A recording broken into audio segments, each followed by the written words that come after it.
Hi అండి. అందరూ బాగున్నారా? మేము కూడా దేవుడి దయ వల్ల బాగున్నామండి. ఇక్కడ నేను తయారు చేసేది ఏంటంటే మిల్ మేకర్ల కర్రీ. మీలో ఎంతమందికి తెలుసో నాకు తెలియదు, కానీ ఇప్పుడు చాలామంది యూట్యూబ్లో కూడా వండుతున్నారు. మా ఇంట్లో చాలా పిల్లలు మేము కూడా ఇష్టంగా తింటాము. ఇది వెజిటేబుల్ పలవాలో కూడా చాలా బాగుంటాయి మిల్ మేకర్లు అనేవి. చికెన్ లానే ఉంటుందండి. వండుకునేలా వండుకుంటే సేమ్ చికెన్ కర్రీలానే ఉంటుంది. మిల్ మేకర్లకి కావాల్సిన వేడి నీళ్ళు పెట్టుకున్నాను గ్యాస్ మీద. అవి మరుగుతున్నప్పుడు మనం కూరకు సరిపడా తీసుకున్న ఆ మిల్ మేకర్లో వేడి నీటిలో వేసేయాలి. వేసి ఒకసారి గరిటె పెట్టి శుభ్రంగా కిందకి పైకి కలపాలి. ఎందుకంటే అవి సాఫ్ట్గా గులాబ్ జామున్లా రెడీ అవుతాయండి. ఇప్పుడు మూత పెట్టేసుకుని గ్యాస్ కట్టేసుకుందాం. ఇక్కడ ఉల్లిపాయ పచ్చిమిరపకాయ కట్ చేసుకుంటున్నాను. మన ఛానల్ ఎవరైనా కొత్తగా చూస్తే ఒక లైక్ చేయండి. అందరూ చూస్తున్నారు వెళ్ళిపోతున్నారు, అంతేగాని ఒక లైక్ చేయండి బాబు. కొత్తగా ఛానల్ పెట్టానంత మాను ఛానల్ చూసుకోవడమే. సబ్స్క్రైబర్లు ఎవరైనా పెరిగారా తరిగారా అని. పెరుగునట్టే పెరుగుతున్నారు, మళ్ళీ సబ్స్క్రైబ్ చేసి తీసేస్తున్నారు. ఉల్లిపాయలు కట్ చేసుకుంటున్నాను కదా. నేనైతే అందరికీ సపోర్ట్ చేస్తాను. తెలియని వాళ్ళకి కూడా ఛానల్ పెట్టకముందు ప్రతి ఒక్కరు ఛానల్ సబ్స్క్రైబ్ చేసి ప్రతి వీడియో చూసి లైక్లు వేసుకొచ్చేదాన్ని. నేను ఛానల్ పెట్టాక ఎవరూ చేయట్లేదు నాకు.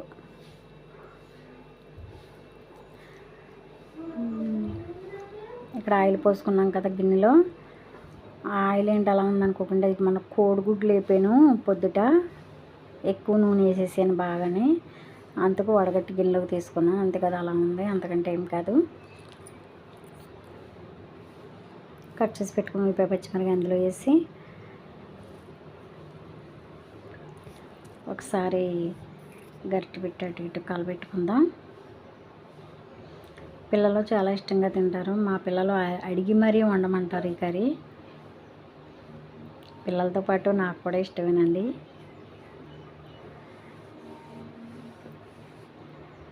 చూసారా అవి ఎంత సాఫ్ట్గా ఎలా వచ్చినాయో, సేమ్ గులాబ్ జామున్లో ఉబ్బినాయి. గులాబ్ జామున్ మనం ఏ విధంగా అయితే పాకంలో వేసుకుంటామో అలాగా అవి కూడా అలాగే ఉబ్బినాయి. కర్రీలో అయితే ఇంకా వాటర్ పడదండి, ఎందుకంటే ఇవి వేడి నీళ్ళు వేసాం కదా. చూసారా, మనం గిన్నెడు తీసుకున్నాను, అందులో సగం అయిన నీళ్ళు వేసాక ఈ కూరలో వేసాక ఇంకా సగం అవుతాయి.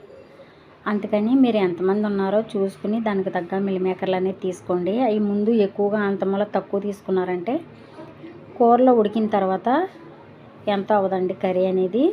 దాన్ని బట్టి మీరు చూసుకుని ఒక గుప్పుడు ఎక్స్ట్రా అయ్యే తీసుకోండి. మనకి ఏదైనా తినాలనిపించినప్పుడు కూడా ఈ మిల్ మేకర్లతో 2-3 వెరైటీస్ కూడా చేసుకోవచ్చు.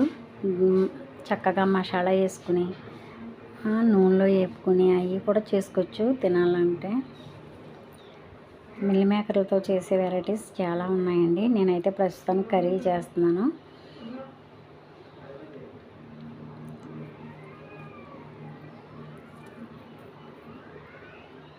ఇప్పుడు పక్కన పెట్టుకున్న మిల్ మేకర్లు కూడా అందులో వేసేసుకుందాం.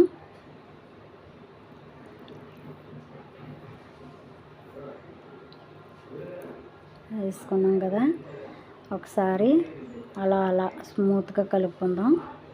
ఇందులో అనేది వాటర్ అనేది పడదు, గుర్తుంచుకోండి. ఎవరికైనా కూర సరిపోదో వాటర్ వేసుకోవాలనుకున్న వాళ్ళు వేసుకోండి, కానీ కూర కొంచెం చప్పగా ఉండొచ్చు నీళ్ళు పోసుకుంటే. అది ఎవరిష్టం వాళ్ళదనుకోండి. నేనైతే వాటర్ తీసుకోలేదు ఇంకా.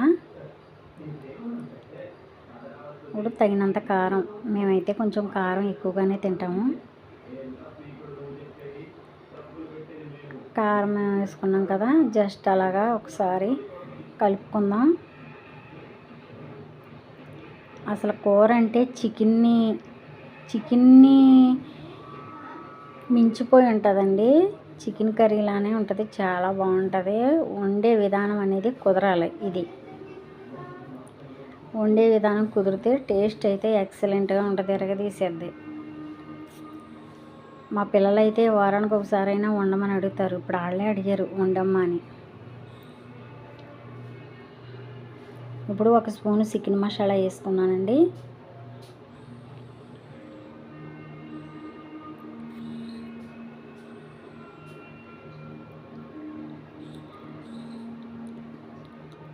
పిల్లలకి ఎంతో ఇష్టమైన, పెద్దలకి పిల్లలకి ఎంతో ఇష్టమైన టేస్టీ మిల్ మేకర్ల కర్రీ రెడీ అయిపోయింది. నేను ఇలా చేశానండి. మీకు నచ్చితే లైక్ చేయండి. మీరు కూడా మీ పిల్లలకి సండే రోజు ఒకసారి ఇలా వండి పెట్టండి. చాలా ఇష్టపడతారు. మళ్ళీ ఇంకోసారి అమ్మ ఆ కర్రీ చెయ్యి, పలానా కర్రీ అంటే మిల్ మేకర్ కర్రీ చెయ్యి అని మిమ్మల్ని అడుగుతారు. అందరూ చూసి వెళ్ళిపోయేవాళ్ళే. ఒక లైక్ చేయండి ప్లీజ్.